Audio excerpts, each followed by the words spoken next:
Diary of a Black Jewish Messiah. It's a 16th century journey of David Reubeni through Africa, the Middle East, and Europe. There was a study done in Jewish history and culture by Stanford University. It's a great read. It's a great read. Now, it starts off, from his diary. He says, "I am not the Messiah," said David Reubeni. "I am a greater sinner before God than any one of you. I have killed many people. In a single day, I once killed 40 enemies. I am not a sage or a Kabbalist, neither am I a prophet nor the son of a prophet. I am merely an army commander, short and thin, with skin as black as a Nubian and a body covered in scars."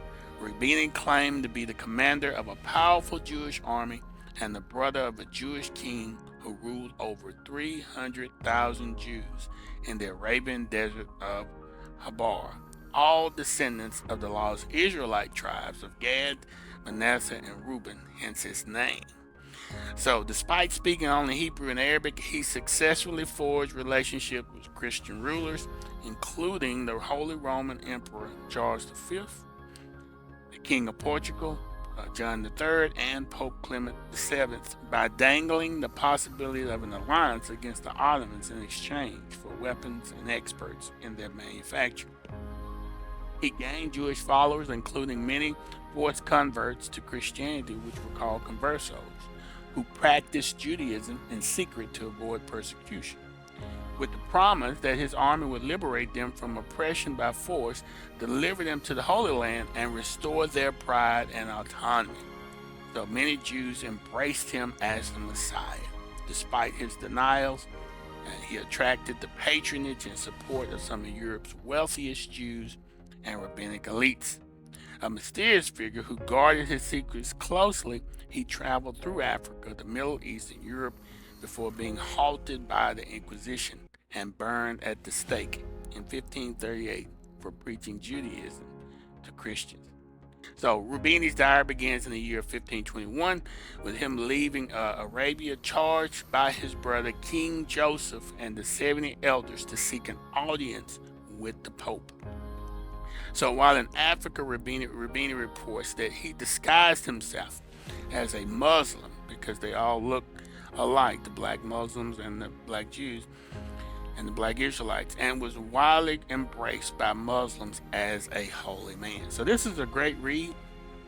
It's referring to him as the Jewish Messiah, but his name came from Reuben, so he was possibly from the tribe of Reuben, and Reuben was Judah's full brother.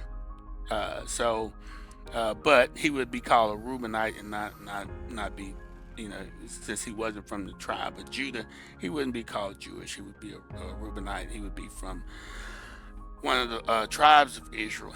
But that's just terminology that when you go back and look at the historians, they put everybody under the same title of being Jewish. But aside from that, this is a great read. And it gives you an idea of the cultural aspects of what was going on back then, the persecution that was going on then, the deliverance that Hebrew people all on the continent of Africa and in Arabia and Portugal and Italy, all these different places, the persecution that was going on, they were looking for a deliverer at that time. And when David Reubeni rose up and he was a powerful warrior, they saw this is the guy, that was going to deliver us from this and take us back to Jerusalem. It didn't work out, but it's still a fascinating read, and it gives you an idea of how he was maneuvering through that particular time. So, like I said, I just want to emphasize again, he said in his diary, he said, "I am merely a commander, short and thin, with skin as black as a Nubian, and a body covered in scars." All right, so you can get this book. You can download it from Amazon. You can buy the hard cover, or you can buy the soft cover. But it's a great read, and I would suggest putting this in your archives. All right, just want to share that with you. Shalom.